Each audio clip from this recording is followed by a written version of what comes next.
সংগ্রামী উপস্থিতি এই পর্যায়ে আমাদের সামনে সংক্ষিপ্ত বক্তব্য রাখার জন্য বিনীত অনুরোধ করছে বাংলাদেশ জামাত ইসলামী সুবর্ণচর উপজেলার সংগ্রামী অ্যাসিস্ট্যান্ট সেক্রেটারি জনাব আলহাজ হযরত মাওলানা ইসমাইল সাহেব।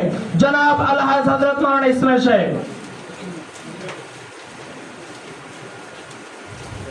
আসসালামু আলাইকুম ওয়া রাহমাতুল্লাহি ওয়া বারাকাতুহু।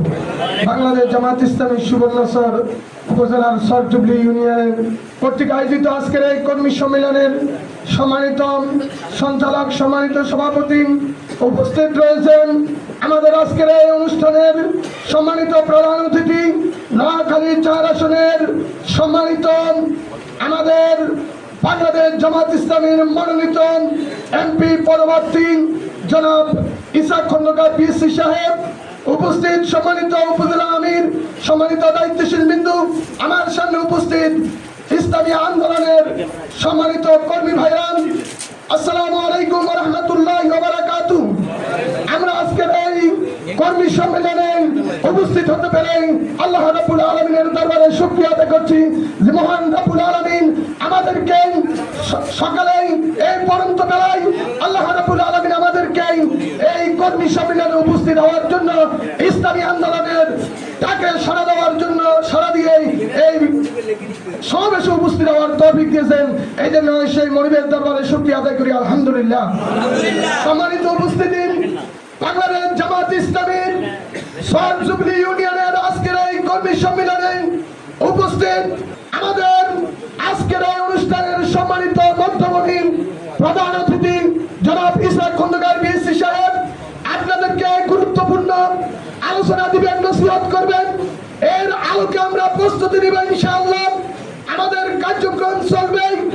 আমরা যারা ইসলামী আন্দোলনের কর্মী হয়েছি, আমরা যারা আজকে ইসলামী আন্দোলনের পতাকা তলায় আমরা এসেছি, আমরা আল্লাহ রাব্বুল আলামিনের দরবারে শুকরিয়া আদায় করি।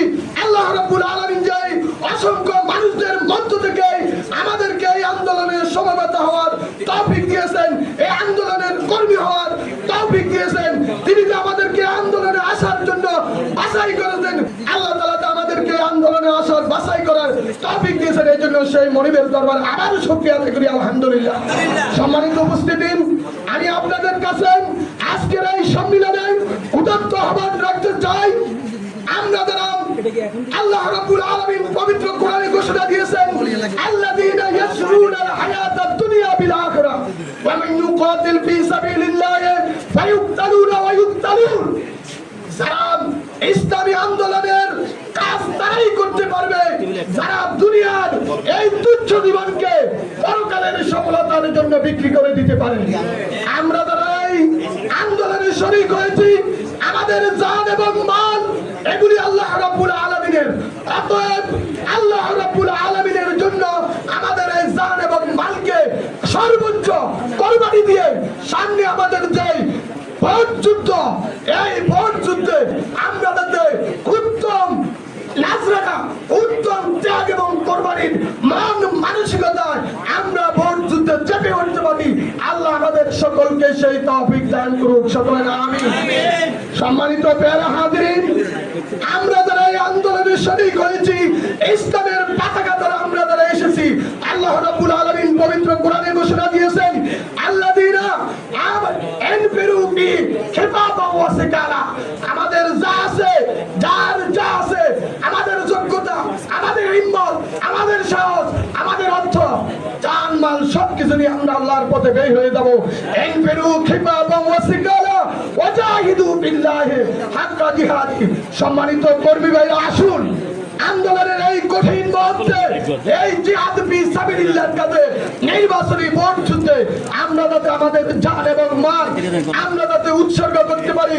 যদি আমরা এই অবস্থায় আমাদের জান এবং মালকে ইসলামী আন্দোলনের জন্য সর্বোচ্চ ত্যাগ স্বীকার করে আমরা যদি ঝাঁপিয়ে পড়তে না পারি, সামনে মনে রাখবেন যেই সময় আসতেছে আল্লাহ তাআলা আমাদের জন্য একটা ইসলামী আন্দোলনের জন্য উত্তম সুযোগ দিয়েছেন, উত্তম সময় দিয়েছেন। আমরা যদি আমাদের এই উত্তম ময়দানকে আমরা যদি কাজে না লাগাতে পারি, আমরা যদি আমাদের এই উত্তম সময়কে কাজে না লাগাতে পারি, মনে রাখবেন, মনে রাখবেন এই আন্দোলনের জন্য যারা জীবন দিয়েছেন, এই পরিবেশ যাদের রক্তের বিনিময়ে এখানে আজকে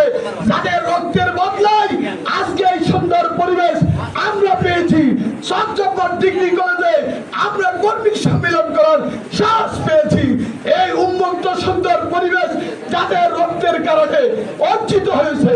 আমাদের দুর্বলতার কারণে, আমাদের অর্থের কারণে, আমাদের সময়ের কারণে, আমাদের ত্যাগের কারণে যদি আমাদের এই অবস্থার যদি অবনতি হয়, মনে রাখবেন, মনে রাখবেন, ওই সমস্ত শহীদেরা কাল কিয়ামতের ময়দানে আল্লাহর আদালতে আমাদের জন্য মামলা দিবে। সেদিন আমাদের কোনো উত্তর থাকবে না। আসুন, আসুন, আল্লাহ আমাদেরকে জান এবং মালের কোরবানি দিয়ে দিন প্রতিষ্ঠার, একমতে দিন প্রতিষ্ঠার এই কাজে জিহাদ ফি সাবিলিল্লাহ যুদ্ধে আমরা যাতে বিজয় হতে পারি। আগামী শতাব্দী, আগামী নির্বাচন হবে ইসলামের, কোরআনের পক্ষে, ইসলামের পক্ষে। আল্লাহ আমাদের সকলকে তৌফিক দান করুন।